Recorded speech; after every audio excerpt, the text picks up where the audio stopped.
All right, let's dive into what has to be one of the most ambitious projects in the entire history of philosophy. We're talking about Bertrand Russell's attempt to literally rebuild all human knowledge from the ground up, using nothing but the pure, cold tools of logic. It's a huge intellectual adventure, so let's get started. So, imagine this challenge for a second. Could you, yes you, describe the entire universe using only the simplest possible building blocks? Could you create a language so perfect, so precise, that it leaves no room for confusion?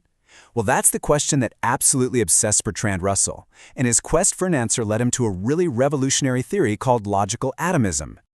Okay, so to really get a grip on Russell's mission, we've got to rewind a bit.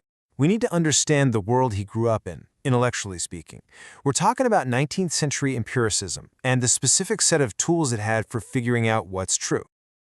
So what exactly was in this empiricist toolkit? Well, first up, you had the hypothetico-deductive method. Basically, you treat big ideas as just hypotheses, and then you logically deduce conclusions from them. Simple enough? Second, there was this big belief in the unity of science, the idea that this one single scientific method could, in theory, explain everything. And third, and this is a big one, they had a real anti-metaphysical stance. They were super suspicious of any ideas about reality that you couldn't, observe or measure.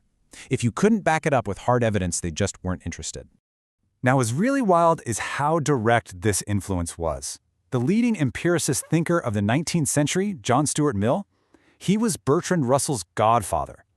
I mean, you can't get a more direct personal link than that.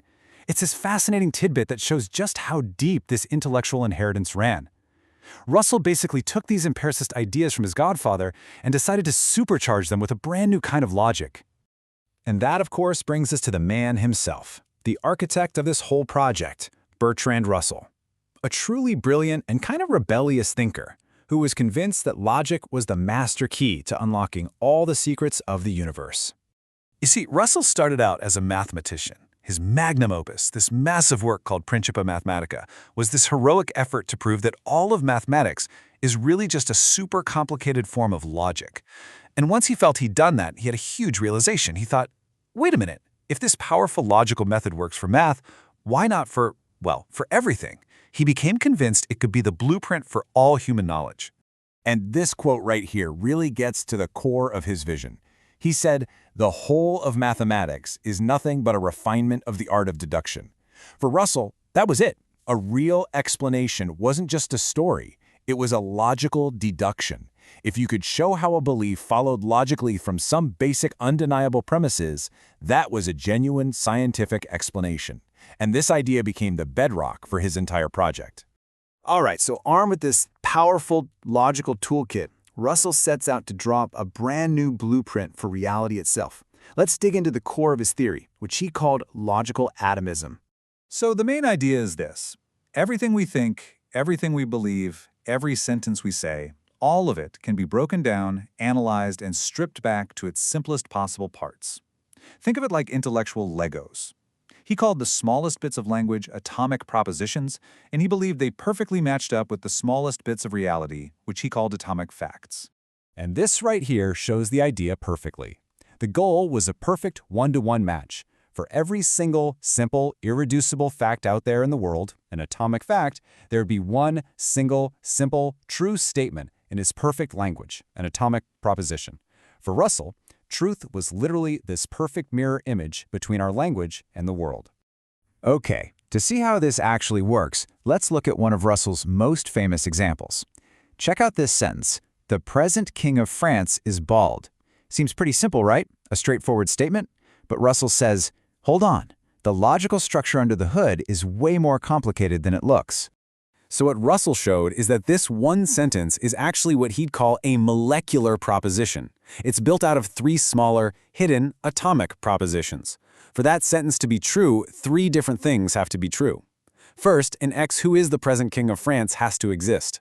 Second, there can only be one of him. And third, that person has to be bald. See? This is how he used logic to dissect our messy everyday language and find the hidden structures inside. Okay, now we're going to follow this idea to its logical conclusion. And trust me, this is where things start to get really weird and really fascinating. So here's a huge problem his theory has to solve. Russell believed that our experience of the world doesn't come prepackaged with connections. We just get this blizzard of disconnected sense data.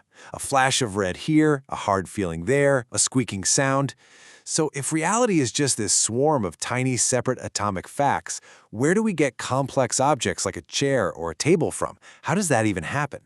Well, Russell's answer to this puzzle was something he called the construction theory of knowledge.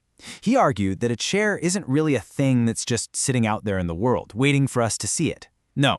Instead, our minds are like these busy little factories. They take in all the raw materials, all that atomic sense data, and they logically assemble it into the idea of a chair. The objects we think we see, they're actually logical constructs that we build in our own heads. And that leads to an even stranger, more mind-bending idea about what the universe is fundamentally made of. Russell eventually landed on a position called neutral monism. He argued that the basic building blocks of reality, those little atomic facts, aren't mental and they aren't physical. They're something else, something totally neutral. And this is a great way to think about it. According to Russell, you have this one kind of neutral stuff. Imagine it's like cosmic clay. If you arrange that clay in one pattern, pattern A, it produces what we call a physical event, like a rock falling. But if you take that exact same clay and arrange it in a different pattern, pattern P, it produces what we call a mental event, like the thought of a rock falling. So mind and matter aren't two different things at all. They're just two different ways of arranging the exact same fundamental substance. So, for decades, Russell worked on building this incredible, perfectly interlocking logical machine. It was his life's work. But then, late in his life, a kind of ghost appeared in that machine. A crack started to form in the very foundation of his perfect system. It all came to a head in his 1948 book, Human Knowledge. In it, Russell basically had to admit something startling. He realized he just didn't have enough logical bricks to finish building his house of knowledge. To make the whole system actually work, to justify something as basic as science, he had to concede that pure experience, pure empiricism, just wasn't enough on its own. He found he had to add in some extra ingredients, some premises that you just can't prove from experience alone. He called them scientific postulates.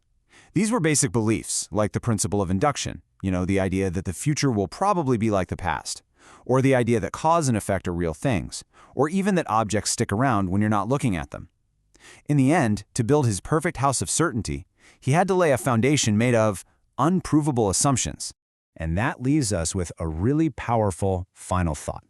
Russell's project was one of the most brilliant, most rigorous attempts ever made to ground everything we know in pure logic and experience. So if he, one of the greatest logicians in history, had to ultimately fall back on a few unprovable beliefs to make it all hang together, well, what does that say about our own quest for absolute certainty?